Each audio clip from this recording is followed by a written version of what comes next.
Welcome to the Pennsylvania Virtual Farm Show. We're here today with the Meet the Maple Syrup Producer. My name is Landis Crawford and I'm the 2020-2021 Pennsylvania Maple Ambassador. So I'm a 5th generation maple producer myself and I'm from the northwestern part of the state. And before we go ahead and dive into the nitty-gritty of maple syrup and where it comes from, when we make it, and how it's made, I'm going to go ahead and talk a little bit about the associations that make up our state. So across our state, we have 6 different maple associations. We have the Northwest, the Somerset County, the Potter-Tioga, the Endless Mountains, the Northeastern, and recently added the new River Valley Association, which is located down near Harrisburg. And then all of those associations gather under a group called the Pennsylvania Maple Syrup Producers Council. What is unique about each of these associations is that they each hold a taste and tour or open house weekend, usually in March, where they open their sugar houses up to the general public and you can come in and see how your neighbors make maple syrup, and they'll explain all about their process and their woods and even give you an opportunity to buy some maple syrup. So go ahead and check out pamaple.net to find out which association you're in and when their open house is. Do you know how much syrup was made in 2020 in the United States? So 4,372 gallons of maple syrup was reported in the United States in 2020, and 169,000 gallons of those were made right here in Pennsylvania. So that's pretty cool. So I'm going to just go ahead and touch on some basics before I introduce our syrup producer that's decided to join us today. And that is, did you know that maple syrup comes from not only sugar maple trees, but red maples and silver maples? And were you aware that we make maple syrup from late winter to early spring? So we go ahead and kick the season off usually around the end of January, and we stop about the beginning of April. But this is very dependent on Mother Nature, so it fluctuates every year. And I'm going to go ahead and introduce Miss Laura Dengler from How Sweet It Is, and she's going to tell you all about this stuff in front of us. Thank you, Landis. My name is Laura Dengler, and I am a maple syrup producer from the Northwest Pennsylvania Maple Association. I've made syrup for about 43 years and have exhibited here at the farm show for several years. I consider myself a small producer.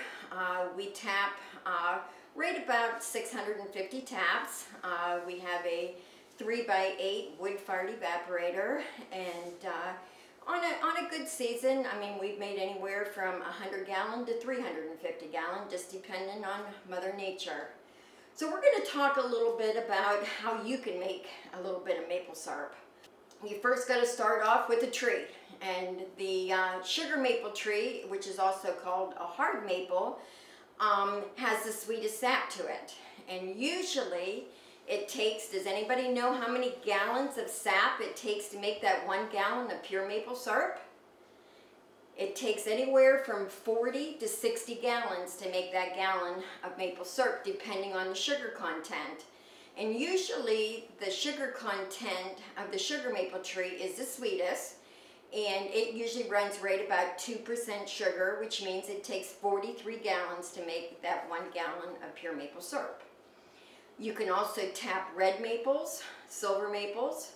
A red maple is considered a soft maple tree, and it takes right about 63 gallons to make 1 gallon of maple syrup. The sap isn't quite as sweet with the red maples, and with the silver maple it takes pretty close to about 76 gallons to make a gallon of maple syrup. It takes quite a bit more sap. The sap from those 2 particular trees are not as sweet as what a sugar maple is. So when you head to the woods and you start to tap your trees, you want to make sure that your trees are at least 12 inches in diameter before you put 1 tap in it. And it should be right around this size. You know, sometimes I look at my bucket and think if it's the size of the top of the bucket, then it's probably big enough to put 1 bucket on it or 1 tap on it. Tapping a tree does not do any permanent damage to the tree, but it does leave some scarring in the tree. And you can see this is a tree cookie that one of my friends had given me. And you can see the different tap holes in this tree cookie. And in the last few years, I'm going to say back in, what was it, 1999, they came out with a smaller diameter tap, which I advise everybody to use these 5/16 spouls instead of using the older 7/16 spouls. And so you can see in this tree cookie, when this producer started using the smaller tap holes, you can see that it left less scarring in the tree cookie here. These are the bigger ones, and these smaller ones are when they switched over to the smaller diameter spile. Today, a lot of producers use cordless drills to tap their trees. And you'll go up to your tree, you'll go at a very slight angle, you'll push the drill in and push the drill out, and you'll leave a hole in the tree that's about 2 to 2.5 inches into the tree. And then you'll tap in your spout. And it's called tapping. It's not called pounding, it's called tapping. So you'll take your hammer and you'll tap, tap, tap, and you'll hear a hollow sound. And as soon as you hear that hollow sound, you'll know that you have your spout seated correctly into the tree. If you're using the metal spouts, a lot of times you can hang buckets on it, the traditional metal buckets that have been used for years and years. Now we are also in these metal buckets using a bag liner inside of those. They have these nice plastic buckets, and nowadays a lot of the producers are using these plastic bags that they're hanging on trees. One of the things nice about these plastic bags is that you can see how much sap has flowed the day. I mean, if it's hanging on the tree, you can see how much sap's in there. With when you're using the plastic buckets or the metal buckets, you visually have to go up to the tree to see how much sap is in there. Some of the bigger producers nowadays too is how many people have ever seen tubing strung through the woods and wondered, what is it? A lot of different dealers sell different spouts that you can use in different colors. Tubings come in different colors. But tubing is used by the bigger producers, and it's a network of tubes that goes from tree to tree, comes down a main line, and the main line comes into one great big tank where the producer will take their truck and pump it out and then haul it back to the sugar house, or it can directly come right to your sugar house, which is very nice when you have the opportunity of having a sugar bush that does that. Once we tap the trees, Landis had touched a little bit of base about weather. We have to have the ideal weather to have the sap flow. It's got to freeze at night and warm up above freezing during the day to have the sap flow. And so that's why syrup is only made in the springtime of the year or late winter, and because we have those fluctuation of the temperatures to have the sap flow. When you tap a tree, it's not necessarily that you get sap every single day. It all depends on whether you have those freezing and warming days to have the sap flow. So once we get our trees tapped, we have our collection things, and then we have to bring the sap to the sugar house, a building that was designed to process pure maple syrup. And inside our sugar houses, we have what's called an evaporator. And evaporators nowadays are made out of stainless steel, and they're made out of a welded stainless steel now. And evaporators can use different kinds of fuel. This little one here is just a miniature of my big one that I have in my sugar house. And this one is a wood-fired evaporator. But they come also that you can use fuel oil, you can use propane, you can use wood pellets, and they even also have electric evaporators nowadays. It's just crazy how the maple industry has made technology is unbelievable what they've done. So Once we get the sap back to the sugar house, we have to boil it. And we just talked a little bit about how many gallons it takes to make that 1 gallon of maple syrup. So it takes a lot of boiling to make that 1 gallon. And so once we do boil and boil and boil, how do we know when it's maple syrup? Does anybody know? Well, we have some unique devices in the maple industry that lets us know when we do have maple syrup. You can use a thermometer to tell whether it's maple syrup or not, and maple syrup is 7.1 degrees above the boiling point of water. But sometimes water boils at 210, sometimes 211, 212, just depending on the atmospheric pressure. And so you'll always want to make sure what water boils at if you're going to be using a thermometer to make sure that you have the correct density of the maple syrup. Some producers also use what's called a hydrometer, which checks the density of the maple syrup. And the correct density of maple syrup is 66.5%. Also, some of the bigger producers use what's also called a refractometer, which is just a battery operated, which also checks the density of your pure maple syrup. Once we take our syrup, we get it to the correct density, we'll pull it off, and then smaller producers will run it through what's called a boot filter and pre-filters. Some of the bigger producers use air-pumped pressure filters, or they use gear-driven pressure filters, where there's a series of plates with filters in them, and they'll pump the maple syrup through it to filter it. You know, sometimes people say, why do you filter your maple syrup?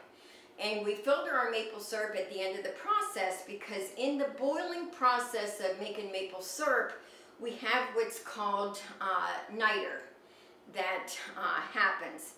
And if you did not filter your maple syrup in a nice clear glass container, after the particles had settled down, you might have what looks like sand in the bottom of the of your container.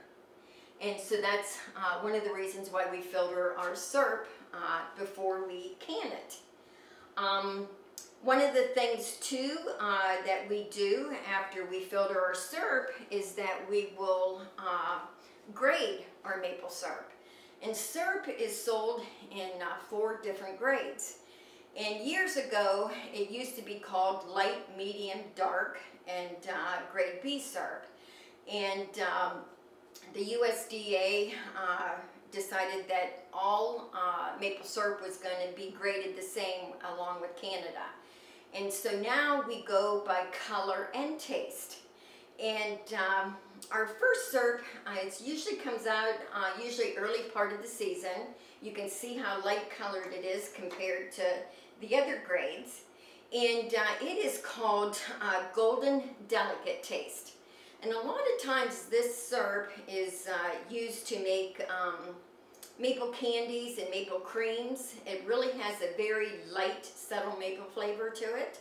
And a lot of people that just like a light flavored maple syrup like the Golden Delicate. Our next grade that we have is, it used to be called medium syrup, and it's actually called Amber Rich Taste Syrup. And you can tell that it's just a little bit darker than the Golden Delicate. And that just makes a really good table syrup. You can just use maple syrup on so many different things. You know, to pancakes, to sweetener in your coffee and tea, oatmeal, just anything. It just is so good on, and you can use it in baking and cooking as a glaze. Then our next grade that we have is called Grade A Dark Robust Taste, and you can see that it's a little bit darker. And this has a really strong maple flavor. Usually the darker the color of syrup, the stronger maple flavor it has. And then our last grade is, it's called Grade A Very Strong Taste. And a lot of times your darker syrups are made towards the end of the season when the weather starts to get a little bit warmer. And usually the darker grade syrups are used to, usually I make like maple mustards, maple barbecue sauces, maple sugar out of it, because it gives you the stronger maple flavor to it in your byproduct that you're making. After we grate our syrup, we have to can our syrup. And there you can can in glass. There's a lot of decorative glass out there. You can even can in a quart jar, a pint jar. Years ago, tin. And some of the producers are still canning in tin as for gift baskets and stuff. But back when I first started making syrup, that's all we had was tin containers. We didn't have plastic. And then a lot of the producers nowadays use the plastic containers. And they're made by several different companies out there too.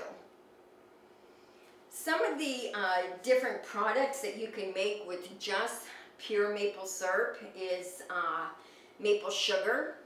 And maple sugar is just made with pure maple syrup, cooked to 255 degrees.